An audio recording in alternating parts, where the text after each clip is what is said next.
రోజు ఉసిరికాయ పచ్చడి ఎలా పెట్టాలో చూద్దామా. ముందు మంచిగా నీట్గా కడిగి ఆరబెట్టుకుందాం ఉసిరికాయల్ని. వాటిని ఆయిల్ పెట్టి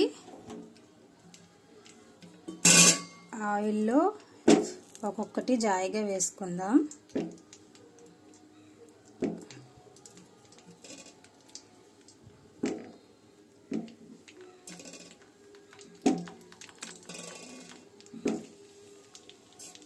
ఆయిల్ ఎక్కువే వేసుకుందాం.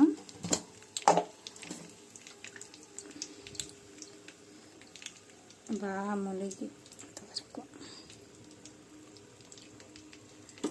ఉసిరికాయలు బాగా ఫ్రై అవ్వాలి.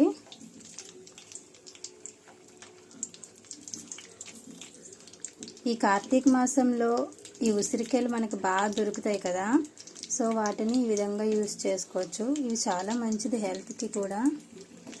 పచ్చడి రూపంలో కాకుండా వేరే విధంగా తింటే మంచిది. ఇంకో ప్యాన్ పెట్టుకుని ఇందులో మెంతులు ఆవాలు ఫ్రై చేసుకుందాం. 1 స్పూన్ మెంతులు 1 స్పూన్ ఆవాలు ఫ్రై చేసుకుందాం. ఇలా ఆవాలు మెంతులు డ్రై రోస్ట్ చేసుకొని మిక్సీ పట్టుకొని పక్కన పెట్టుకుందాం. డ్రై రోస్ట్ చేసుకున్న వాటిని మిక్సీ పట్టుకుందాం. చల్లారాక కలర్ మారాక ఫ్రై అయ్యి తీసుకొని పక్కన పెట్టి చల్లారి పెడదాం. చింతపండుని వేడి నీళ్ళు పోసి నానబెట్టుకుందాం. ఆవాలు మెంతులు మిక్సీ పట్టుకుందాం. నానబెట్టుకున్న చింతపండుని ఇలా గుజ్జు కింద తీసుకుని దాన్ని స్ట్రైన్ చేసి సిమ్లో పెట్టి చిక్కపడే వరకు ఉడికించాలండి.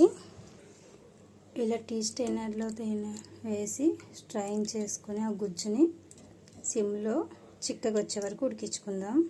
స్ట్రైన్ చేసిన దాన్ని సిమ్లో పెట్టి ఉడికించుదాం. దగ్గర పడే వరకు ఉడికించుదాం. ఇందాక ఫ్రై చేసుకున్న ఉసిరికాయలు చల్లారిపోయి ఉంటే వాటిని ఇలా చిన్న ముక్కల కింద తీసుకుందాం.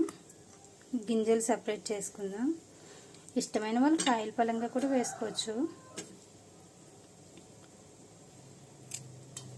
అలాంటివి వచ్చేస్తాయి. ఇలా చిక్కపడే వరకు సిమ్లో ఉంచి మరిగించండి. తర్వాత ఇందాక ఉసిరికాయలు ఫ్రై చేసిన ప్యాన్ ఉందిగా, ఆ ఆయిల్ మళ్ళీ హీట్ చేసుకొని అందులో తాలింపులు పెట్టండి. ఆవాలు జీలకర్ర. ఆయిల్ హీట్ అయ్యాక 1 స్పూన్ ఆవాలు 1 స్పూన్ జీలకర్ర, కొంచెం ఎండుమిర్చి, వెల్లుల్లిపాయలు కరివేపాకు కూడా వేసి ఫ్రై అయ్యాక ఇందాక మనం పెట్టుకున్న చింతపండు గుజ్జు, పసుపు కూడా వేసుకుందాం. కొంచెం పసుపు కూడా వేసి ఫ్రై అయ్యాక స్టవ్ ఆఫ్ చేసేసుకుందాం. చల్లారిపోయిందని నూనె చల్లారిపోయాక ఇందాక మనం మిక్సీ చేసి పెట్టుకున్న మెంతులు ఆవాలు పౌడర్ వేసుకొని టేస్ట్కి తగ్గట్టు కారం ఉప్పు అన్నీ వేసుకొని మంచిగా కలుపుకొని